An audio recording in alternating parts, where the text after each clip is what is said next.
Let's four-wheel drive through the Picos de Europa.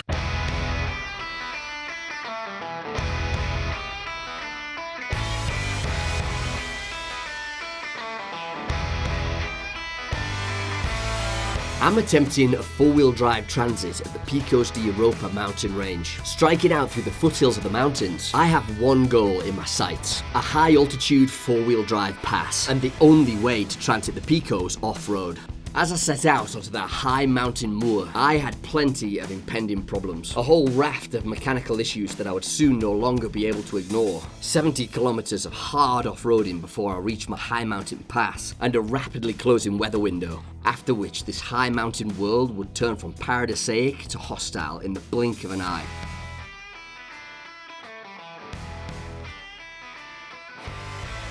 Despite knowing all of this, it faded into insignificance as I dropped the cruiser into low range and struck out on one of the most incredible drives of my life.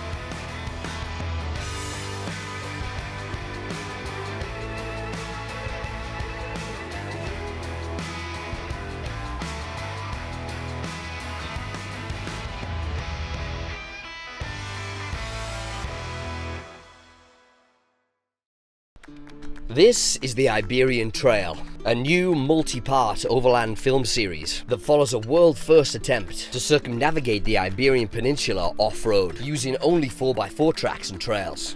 Could it really be possible to circumnavigate a landmass of this magnitude off-road, and in Europe of all places, a continent often characterised as lacking in adventure, built up and heavily populated? Or would my idea prove to be impossible and have me driving home to England having failed, with my grand ideas having come to nothing? I knew that I wouldn't be able to rest until I'd given it my best shot. Armed with hundreds of old maps, GPX files and satellite images, I painstakingly traced thousands of miles of unpaved tracks and trails to put together an epic route that would take me through some of the continent's most remote places. What I was left with was a tortuously winding pathway through some of the most diverse terrain imaginable. From towering mountains to vast deserts and plains, this route has it all, alongside the extreme four-wheel drive to match. I'll push through tight forest trails, waist-deep mud, high mountain passes full of snow, and every other type of four-wheel drive imaginable. Tackling this trail alone, I'll live out of my DIY Land Cruiser camper, living on the road for months as I attempt this expedition. This vehicle is more than 30 years old, and thanks to the extreme terrain that I'm putting it through on the daily, it's not letting me off lightly. I'm conducting all the maintenance and repairs as I go on the road, with a basic kit of tools that I can carry in the back of the cruiser for a fully self-sufficient, off-grid overland expedition. This trip started off with a single big idea: an off-road circumnavigation of the Iberian Peninsula. Will it succeed? I have absolutely no idea, but I'm strapped in until we find out. If you're ready to accompany me on the Iberian Trail, hit that subscribe button and we'll tackle this wild, multi-month overland expedition together.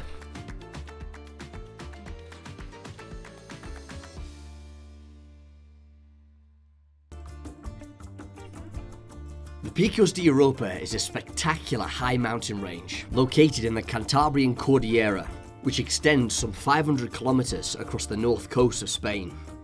The range has over 200 peaks that extend higher than 2,000 meters, with the highest reaching over 2,600. The high altitude conditions mean that during winter, the mountain range is almost totally snowed in for most of the year. These mountains are comprised almost entirely of limestone that's been eroded over the years by powerful glacial forces, resulting in rugged, spiny, spectacular peaks, with monumental fissures and deep valleys. As far as I know, there's only one way to cross the Picos de Europa off-road: a high mountain pass that wends its way through the peaks at over 2,000 meters above sea level. Normally, this pass is totally snowed in during this time of the year, but this winter has seen unusually low levels of snow in the Picos. I reached out to various locals, including local 4x4 groups, and I was told by a few people that there was a chance that I might be able to transit this pass as long as I waited for my perfect weather window, which would involve it having not snowed in about 2 weeks to allow for snow melt. I would also need bright, clear conditions, and ideally at least one more vehicle to hedge my bets on this treacherous crossing. The idea of being the first person to transit the Picos off-road this season had gotten its claws deeply into me, and I decided that I was going to give it my best shot.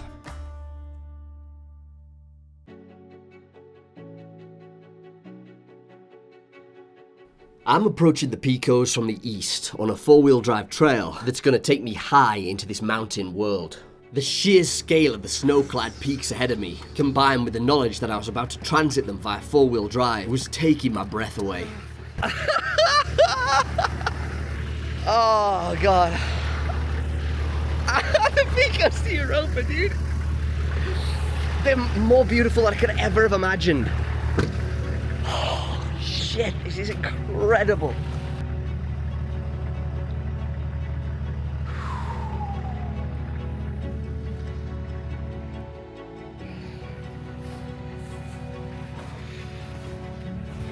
Honestly, man, I haven't seen a view like that while off-roading since leaving South America.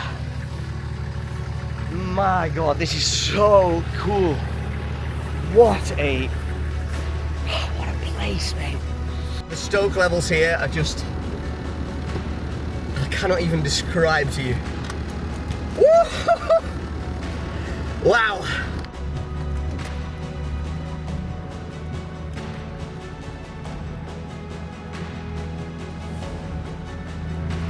Oh my god.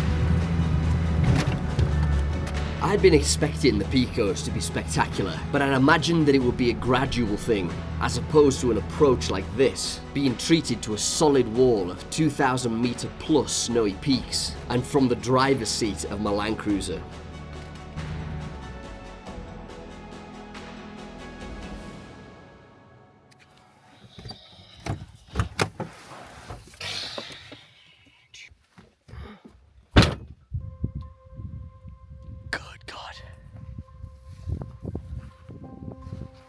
Okay, this is something really, really special, honestly. This is something else. Like, nobody comes through here. Look at these tire tracks, man.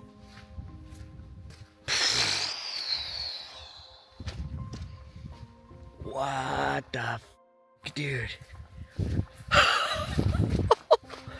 I mean, this hasn't been used in a long time. I'm gonna have to drop some air out my tires.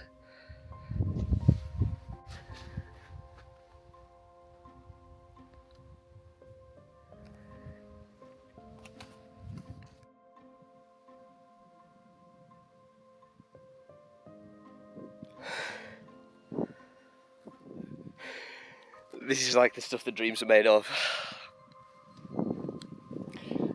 I'm so happy right now. All right, let's do this. It almost brings a tear to the eye how incredibly gorgeous this place is.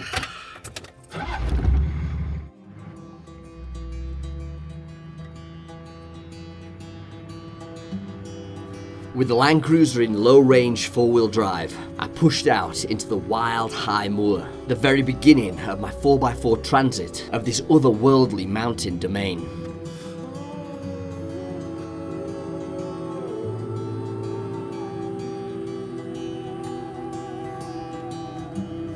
Look at this, mate.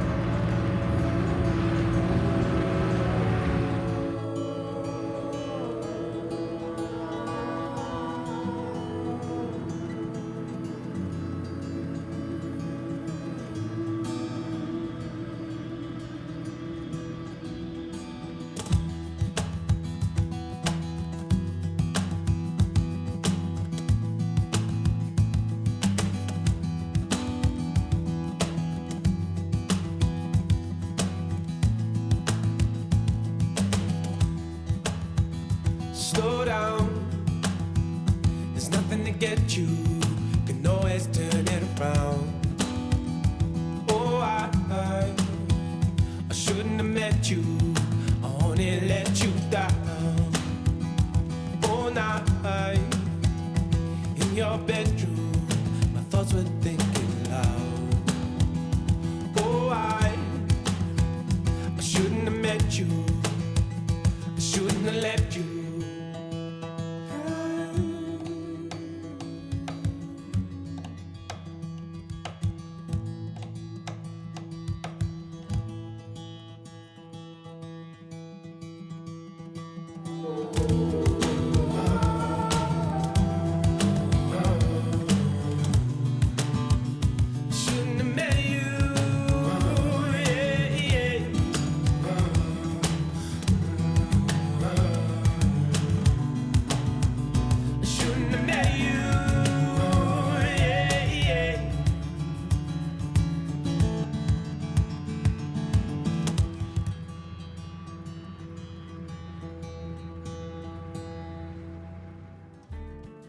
As I approached a steep mountainside ascent, I pulled over to watch another four-wheel driver pick their way carefully down the track and out onto the moor. ¿De dónde eres? De Santander. De Santander, excelente, excelente. Sí, estoy viajando solo. Esta ruta es como difícil. Sí, no, es un poco y luego baja, hay bastante piedra, pero nada, con ese coche sin problema. Perfecto. Abajo, sí, entiendo, entiendo. Gracias por tu consejo y tengas buen día. Hasta luego. People around here are so nice, man. I lost some of the sound on that last clip, but I'd asked the driver how the descent had been down this steep-looking mountainside. He told me that while it was steep and technical in places, I should have no problem in my machine if I let it crawl up in low range. Wow. And so I approached the ascent across the plateau, following a trail so rarely used that sometimes the tyre tracks almost completely disappeared.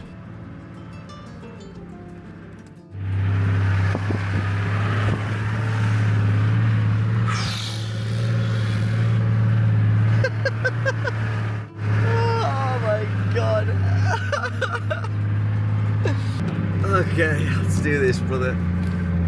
Okay. Right. So we're dropping it down to first gear, low 4. I'm going to take it easy up here, but it is really steep. Check it out.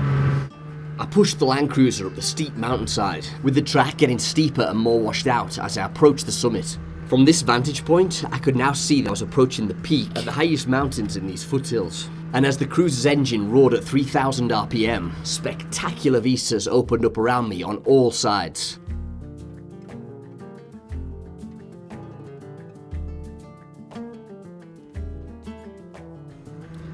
To my left, as I ascended the peak, the mountains and valleys that made up the base of the Picos range lay spread out below me. Like the folds of a crumpled blanket, they trailed off into the distance as far as the eye could see. Mate, have you ever seen anything like this in your life before?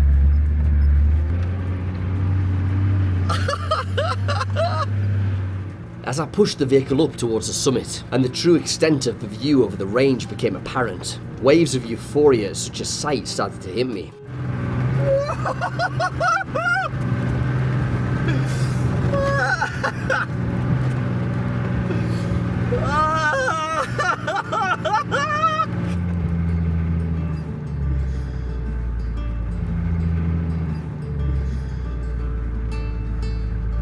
Oh my God, brother.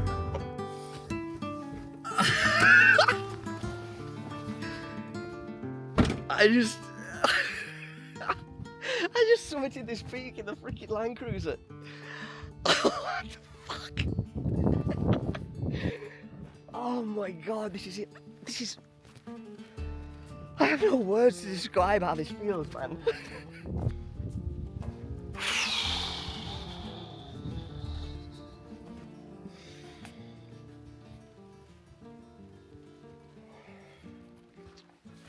Wow.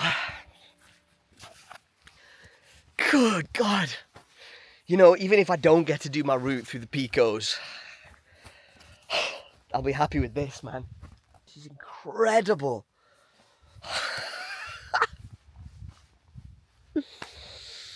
Oh, wow.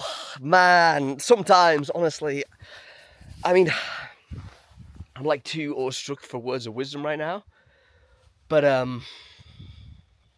do just want to say, like, all of the shite days, the brutal months cloistered up in a freezing cold damp hangar unit, you know, like wondering whether I was ever going to go on this trip, you know, thinking maybe what I'm trying to do is impossible, you know, like I should just give up, I should just like, you know, try to live a normal life and be satisfied with that, like all of that. I think back to that now and it feels like it was the ultimate test to get me through this and make sure that I freaking deserve to be here, you know what I mean? And I had to pass that test to be here, you know? And God, it feels damn good. Over there is the sea. So we've got 2,500 meters snowy peaks right there, and the sea over there.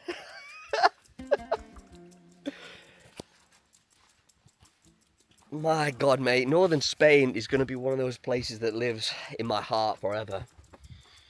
This is really, really something. Go on a freaking solo 4-wheel drive trip. It's better than drugs. Woo! Let's drive down off the peak of this mountain. Ah. I pushed on along the ridgeline of the mountain, with the snow-clad formations of the Picos de Europa mountain range to my left, and the open sea, the Bay of Biscay, right up ahead. The direction I was travelling here was due north, and I knew that the next landmass across the sea that I was looking at would be the islands of Britain, from where I'd arrived via ferry some weeks earlier.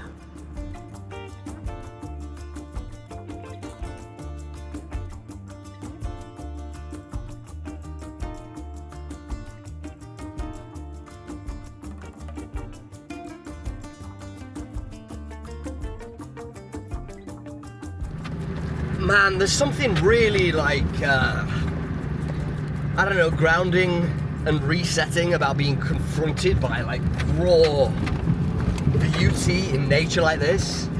I swear, it sounds simplistic, but like, you know when you're feeling low and down and depressed and that, you just drive up a freaking mountain and like behold the power of nature. I swear to God, you can't be depressed up here. It's like, it's something else, man. Oh man, if you're like watching this, feeling like you're not where you want to be, just go and do whatever makes you happy, man. Like, whatever it is. Maybe things are difficult because of whatever reason, you know, and that's fine. But like, just go do it. Just go do whatever the thing is that you've been putting off. What is the thing that ignites your soul? For me, it's this. This freaking ignites everything. Oh my God, there are vicunias? The mountain deer? They're freaking mountain deer. Look at these guys.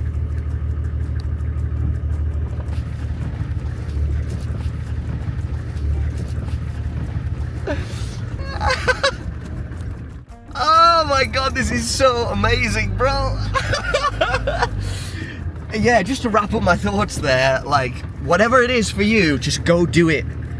Like, I have spent so long feeling like I'm not fulfilled, you know, feeling like something's missing, not really feeling like I'm taking advantage of my life, and then as soon as I'm up here, it's like, oh, right, okay, this is what I'm meant to be doing.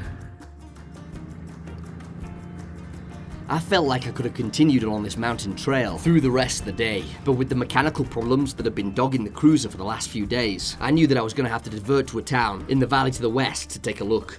Crucially, my diesel heater was no longer working, something that, as I climbed higher into the Picos de Europa in the dead of winter, I was going to be relying on to keep warm. I'd spent the last night absolutely freezing, and I knew that it was only going to get worse as I got higher in altitude. But even more important from an immediate perspective was a sinister sounding clanking noise from underneath the vehicle. This meant that something had gone wrong at the rear axle, and from the noise, I suspected handbrake shoes. It was getting worse by the minute, and I knew it was going to need fairly immediate attention. Lastly, and furthest down the list in terms of priority, was that my exhaust muffler had cracked and was threatening to fall off. My exhaust's cracked, and it's coming off. For now, this could be tied up with wire or something as a bush fix, but it did need fixing before I transited the Picos. It's always something just ridiculous, it has to be, doesn't it?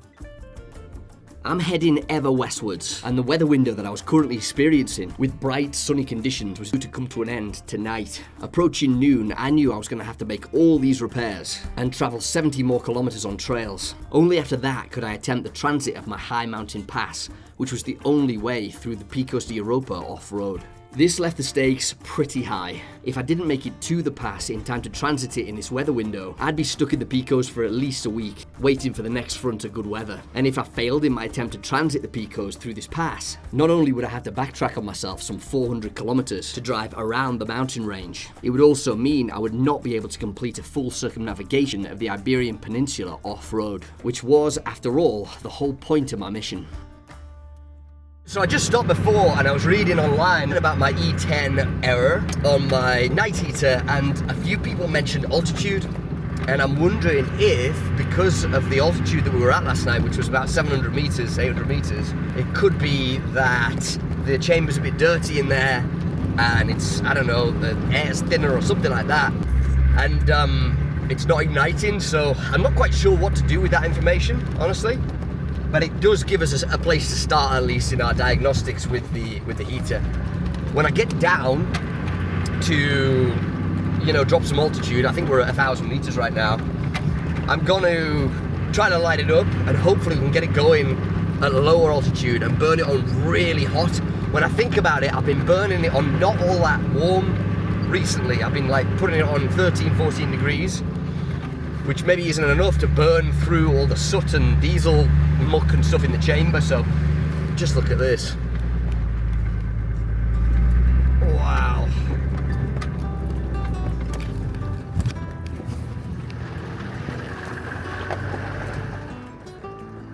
Driving routes like this in the wild Spanish north, through valleys and over the ridgelines and mountaintops like I was doing right now, is an exercise in being rendered regularly speechless and unable to follow a stable train of thought because of the jaw-dropping scenery around.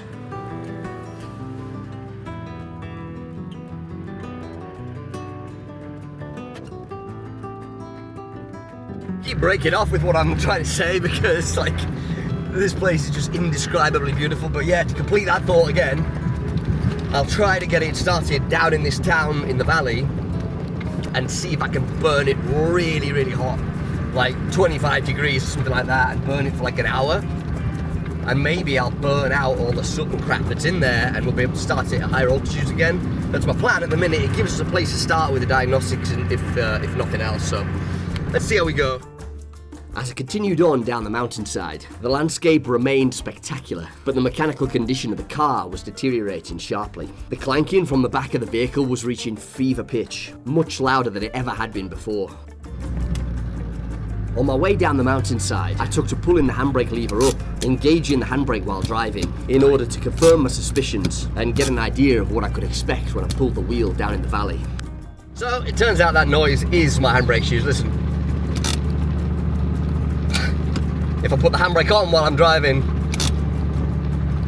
the noise goes away. Ah, God, I'm gonna have to have that wheel off.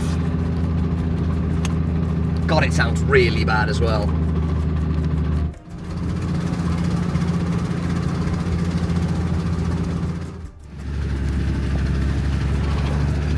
Yeah, this noise is getting worse and worse. It's definitely a freaking handbrake shoe, this noise.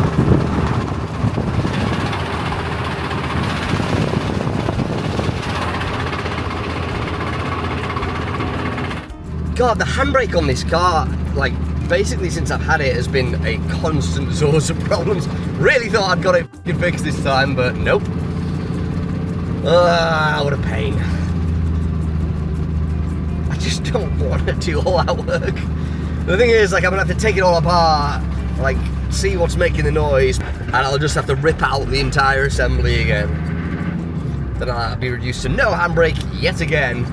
Pain in my arse. I've been having handbrake problems on this vehicle for literally 8 years now. It all started on the Pan American Highway at the very beginnings of my foray with overlanding and resulted in me basically doing that entire trip 2 years on the road with no handbrake whatsoever. I've rebuilt the assembly myself scores of times, and over the years I've had 5 different mechanics take a crack at rebuilding it. Every time it is the same. It ends up malfunctioning in one way or another and I have to pull out the assembly and subsist without a handbrake. Fortunately, the old 1HZ engine is big and beefy enough to hold the vehicle in place, but still, a handbrake is really nice to have, especially off-road. This handbrake problem, combined with my perennial rear axle issue, is leading me slowly to the inescapable conclusion that I'm going to have to change both axles on this vehicle one of these days.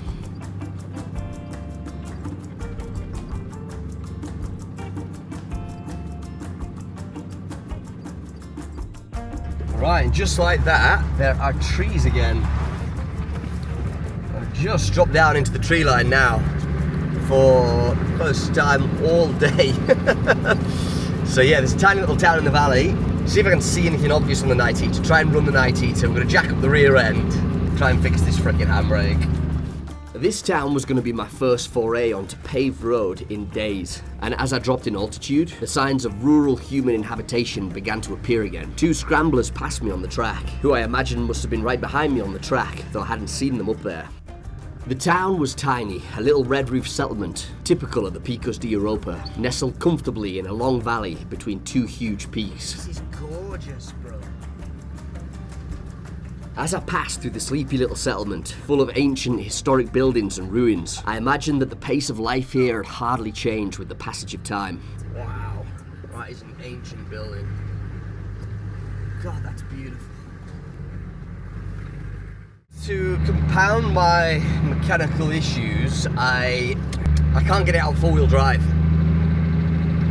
I've tried reversing a whole load and going back forward again, and it's not working. And I do not want to drive in 4-wheel drive on tarmac for any of the time, but I also need to find a place to stop and take the freaking back wheel off. Yeah, it's not going out of fucking 4-wheel drive, like.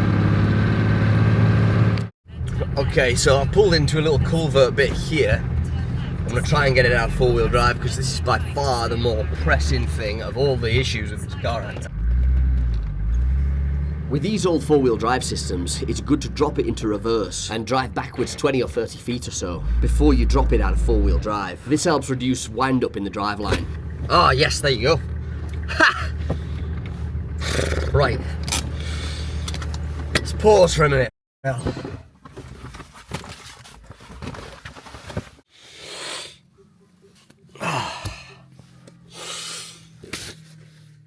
I'm basically kind of checking to see if the hubs are warm, and they're really not. My thought is that if I can get away without looking at this bloody handbrake assembly for like just a day or so, I would be able to go do my passage and then do that on the other side, you know, when I've got more time. Because it's 2 in the afternoon now, and if I were able to carry on, I might be able to still do this passage today while the weather window is here. Beautiful weather for it. Let's see what we can do. Alright, so actually, I think this handbrake thing does need attention. So, I want to grab some lunch, just a real quick sandwich out of that baguette, and we're going to jack up the rear end and do the whole thing. Can't be arsed.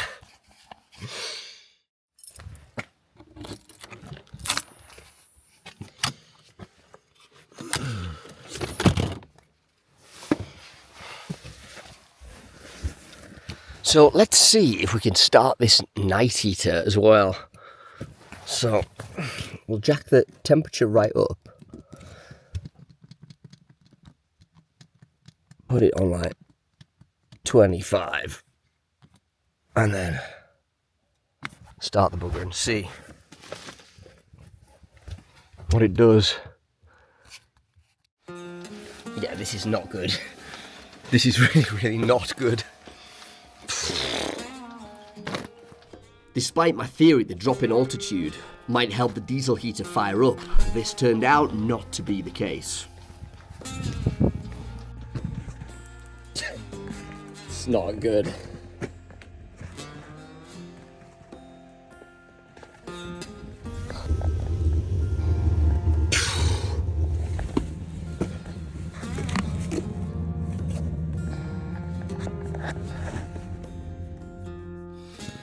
Yeah, so my night heater, I've just tested it again and it's kicking out tons of plumes of white smoke and coming up with the same error, E10, which is gutting, to be honest. Really thought that I might have figured it out, but no. It's going to be a hassle, that one. I got myself a nice plate of just a sandwich with some cheese, salami and avocado on, so pretty stoked on that.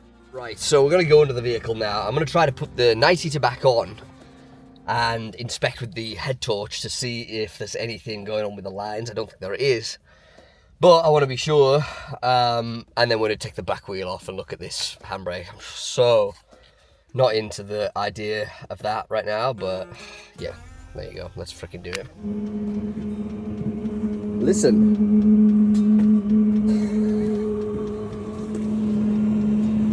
It's like the fan is... It sounds like it's about to take off. Holy shit.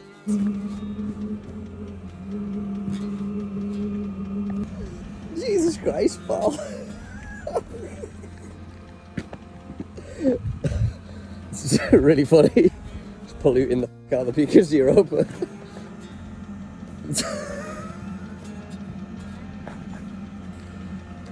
It's not good, let's be honest.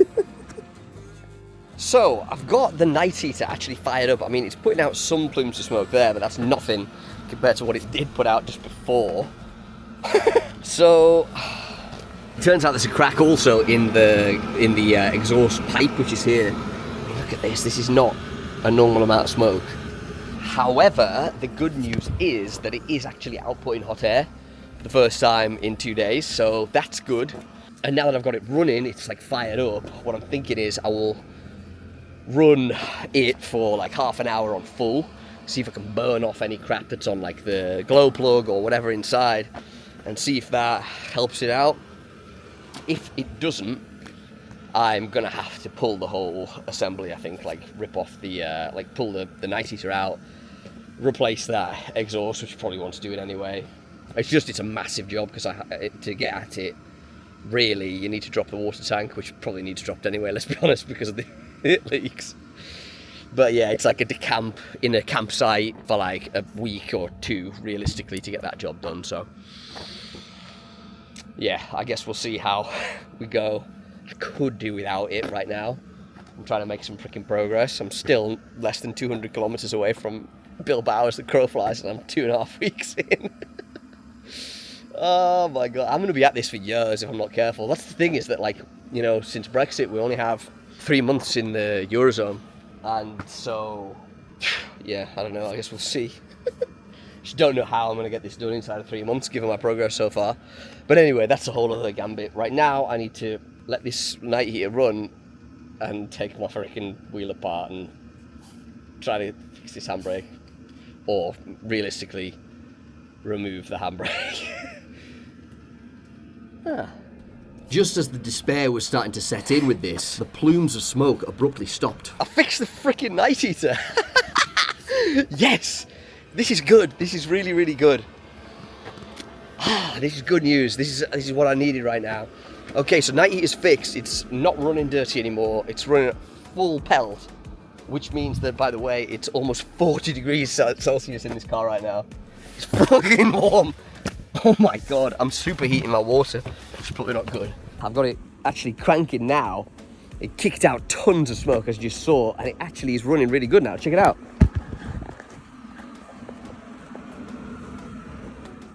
So I'm actually really stoked about that. I thought that I was going to have that night heater out, maybe replace it, you know, or replace parts on it at the very least. It means that I can run this tonight or wherever I want to be. Hell yeah, I'm really stoked about that. Hopefully that it continues to do what it's doing right now. I'm going to let it run for about half an hour, like on max, to hopefully let it burn off any deposits or clean the glow plug or whatever the hell had gotten wrong with it. And yeah, hopefully it's going to work from here on out. God, I hope so anyway. So now I'm going to jack up the vehicle. We're going to have a look at this handbrake, take it off if we have to, and yeah, go from there. This is good. This is really good. The only thing is, it's 3 o'clock now. It gets dark at 6. I'm about an hour out of the Espinama, the place where I'm going to start this route. The weather's supposed to change at 5. So, we'll have to see. Ah, God, it's a shame. It's a shame, but we've had a good day. I guess we'll just have to see how we go. Tomorrow's supposed to be gross and rainy and snowy. All we can do is go up there and see how we go. That's all we can do. Right, I'm really putting this off now, so I need to just like get over myself and do it. Yeah, let's make this happen. After procrastinating for far too long, I jacked up the vehicle at the rear. As well as the motivation to actually do this job, I slowly gathered the tools that I would need to pull this wheel. Alright, so we're going to whip this off now and see what's inside. Why do I suspect that this is going to end up with me having no handbrake again for the foreseeable future? almost as if I've done this before a million times. Oh well, let's just see. Also, this night heater is running so sweet. I've got it on full bore now, like it's at 35 Celsius, and it's just like carrying on, obviously, because I've got all the doors open. You can never achieve 35 Celsius. Tricking it, haha. So yeah, pretty confident that this is back up and running again, which is so nice.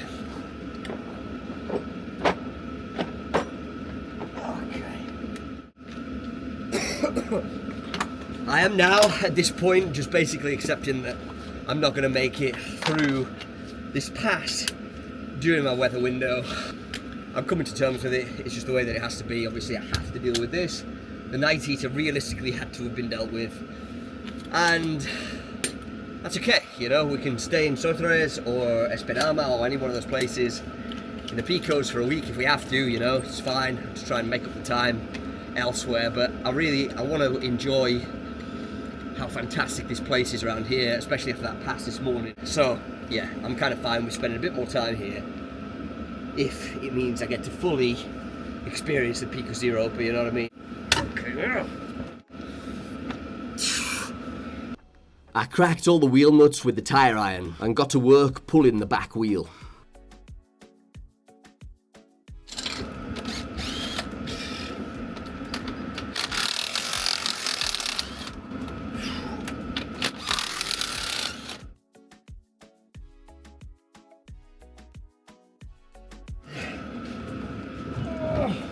I manoeuvred the wheel off of the wheel studs. When I'm on an expedition like this and lacking in jack stands, I like to throw the wheel underneath the spring. This is a safety precaution in case the vehicle rocks off of the jack. So, see how these pads and stuff are bedding in. Pretty nice. So this is the new disc from Euro. It's starting to bed in, which is nice. Yeah, so we'll get this. Ooh. A little bit loose, that, isn't it? That shouldn't be. Oh no, that's okay. I think that's okay. Yeah, so we'll get this off. I got to work pulling the brake caliper off, after which I'd be able to pull the brake disc or rotor, which would expose the handbrake assembly inside. Okay, so we whip this caliper off. Looking good.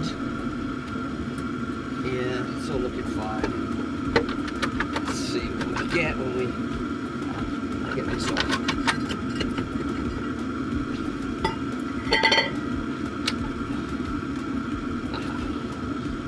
I see exactly what's happened. So basically what's happened is, if you look in here, you see there's like a retainer pin and clip in there with a little spring on it.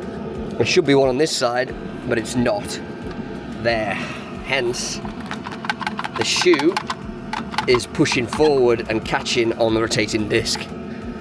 So yeah, you can see here, actually, it's friggin' hell. Yeah, this was done just in time because there's a lot of wear on my hub. See that? So this is what it's been. The hub's been rotating and catching this whole disc, this whole shoe rather, all the way around. So all these score marks should not be there at all. So that's like real bad wear on my hub, and obviously it was clipping every time. That was the noise, wasn't it? You remember? So yeah, that's immediately obvious. I think I have a spare one of these, so I'm gonna go around, get my bag of spares out and see whether or not I'm gonna be able to fit this as it is. Remains to be seen, but yeah, I think I've got a spare. I think. I went and grabbed my bag of spares that has parts for my handbrake assembly inside. And as I did so, a car pulled up and asked me if I needed any help on it. No, estoy bien, muchas gracias. Sí, es un problema, pero puedo repararlo. Gracias, amigo. It's so nice. The guy just stopped and asked if I needed help. But I told him no, it should be fine. This is my bag of spares. I carry like 3 or 4 of these, just I put them in dry bags for kind of safekeeping. And this is the one that contains my handbrake parts. Yeah, this has got LSPV, handbrake. So yeah, we'll crack into this and see what we can find, yeah? This all out.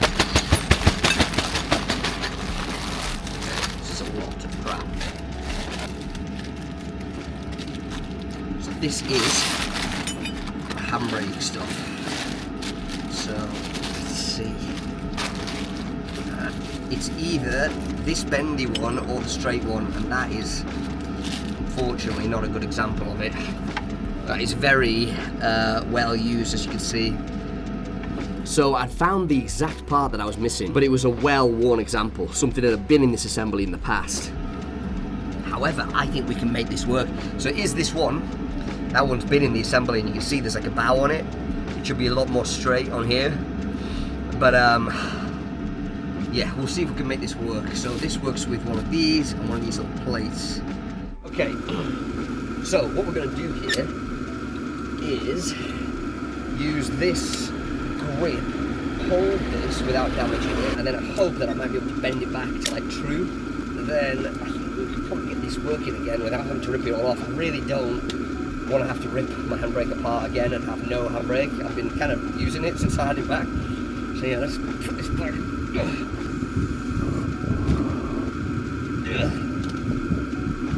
I don't know about this, man.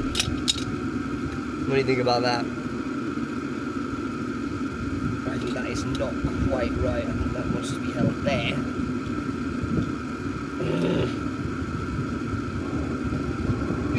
Yeah, that's how that wants to be. And then that bent upwards kind of thing.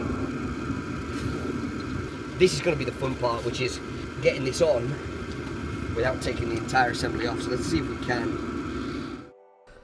I fiddled on with the assembly for absolutely ages, inserting these little retainer clips through the assembly and through the backing plate while applying pressure to the spring is notoriously difficult and one of my least favourite jobs on the cruiser. After trying various different techniques and fiddling on for about 25 minutes, I managed to get it all back together. However, I soon encountered another problem.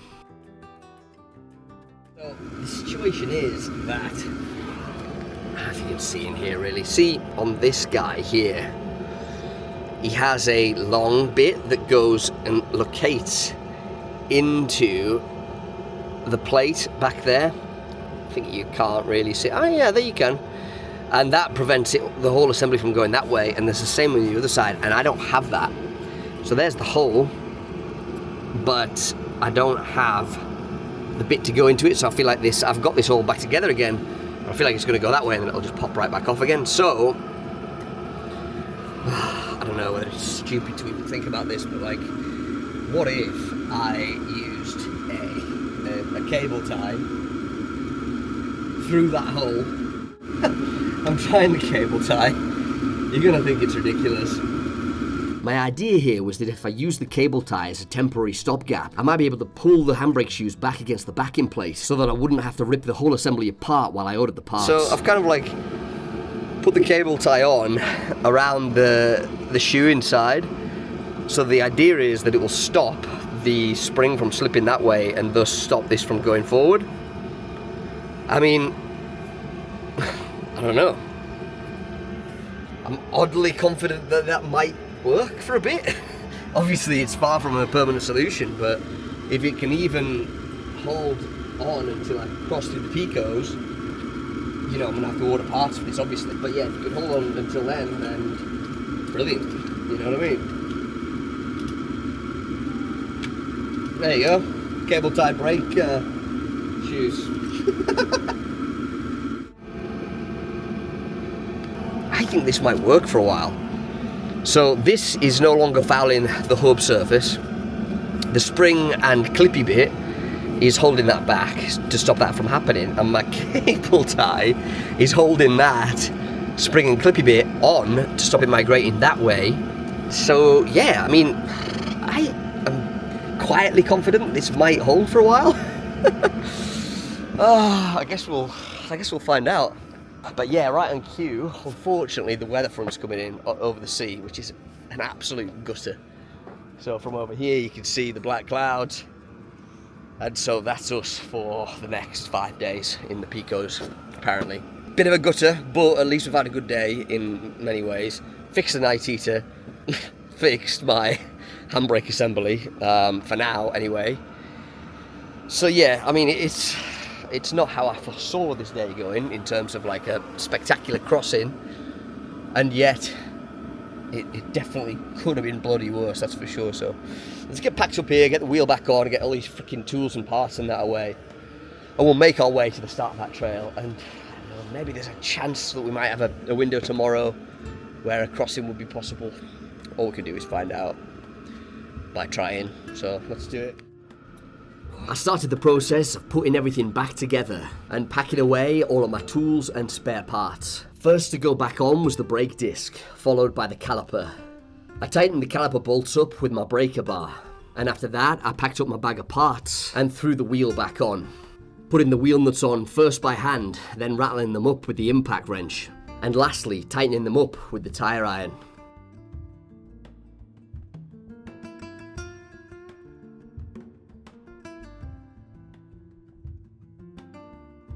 This is how chaotic back of the car gets when I'm on a job here. Friggin' hell. Oh, I've got to put all this right now. Oh man. Yeah, there is, I think, still something a bit up with the 90 to just listen to that. I think probably what it is the fan is on its way out. And maybe that's why, or part of the issue. But yeah, listen to that, that does not sound normal. But as long as it can kind of work a bit, yeah, as long as it's working and not spitting a load of fumes inside. Right, mate, let's get back on the road, shall we? Unintended detour, however, not without its wins. Working night eater for now, handbrake shoes that are back in kind of somewhere where they need to be for now.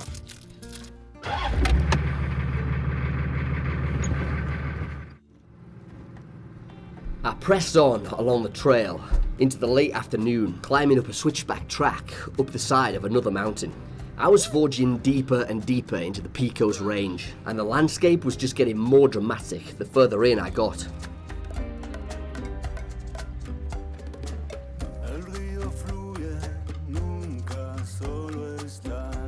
It's 5:10 right now, so I'm obviously not going to be able to do the passage today. I've diverted off the trail. I'm now kind of going over a mountain pass. I'm going to look for somewhere to park. I'm thinking tonight, if I can hunker down, now that night heat is working again, it's, well, a lot better, to put it mildly. And I'm thinking that I could gauge it more tomorrow. If the weather's really bad, obviously I'll just have to stay around Sodres for like a few days. Maybe I'll have to get some like hospitality or like a guest house or something like that while I wait for a window. It seems to make sense to do this. And yeah, go and make camp for the night before it gets dark again, because it will be dark in about an hour and a half, if that. What? Oh my god, this is incredible. Wow, bro.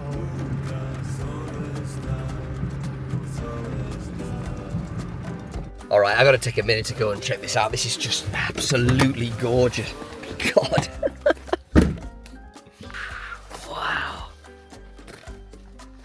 Look at that, man.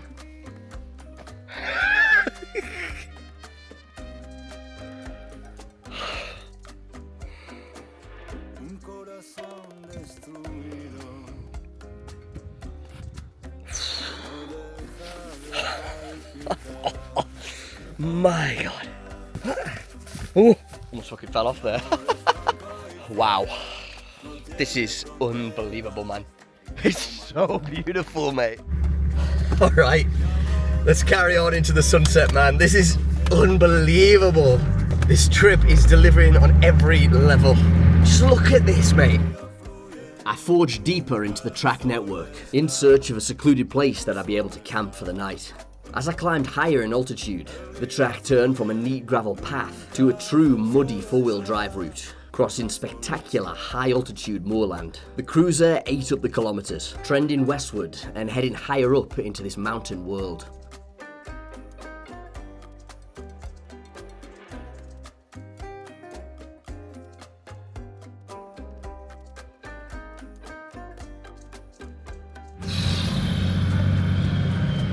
But I mean, it's just unbelievably gorgeous, it really is.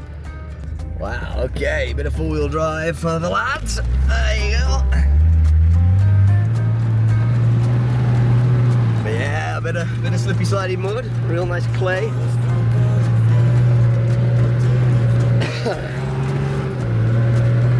Woo-hoo.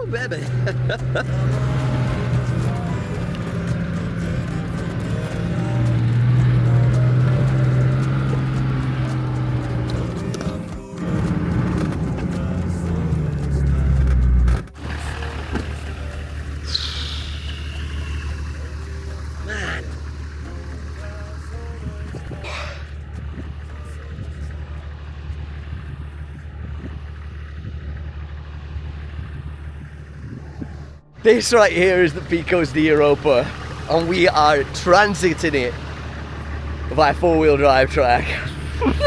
Let's do this, man! As I revelled in the last embers of the day's dying sun, all alone in the remote hinterlands of the Picos de Europa, I had an idea that whatever was up ahead was gonna be epic. But I had no real inkling of just how wild the land that lay over this horizon was truly going to be. Up ahead were vistas that looked like they were pulled straight out of a fantasy novel. Epic wild camping opportunities through some of the most stunning places in Europe. And topography, the like of which has to be seen to be believed. This is incredible, brother. So this is the pista, the route that wants to take me all the way over the Picos de Europa.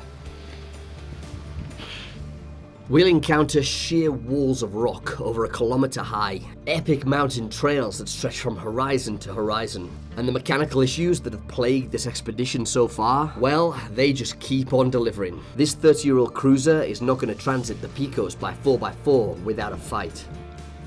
But the real test for me and this machine will come in the form of a fabled high mountain pass. Choked with snow, all but impossible to transit during winter, and the only way to transit these mountains via 4x4. Safe to say, the stakes are high.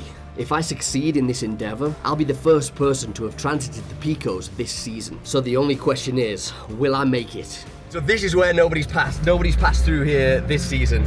We're gonna be the first if we manage it. These snow drifts are super deep.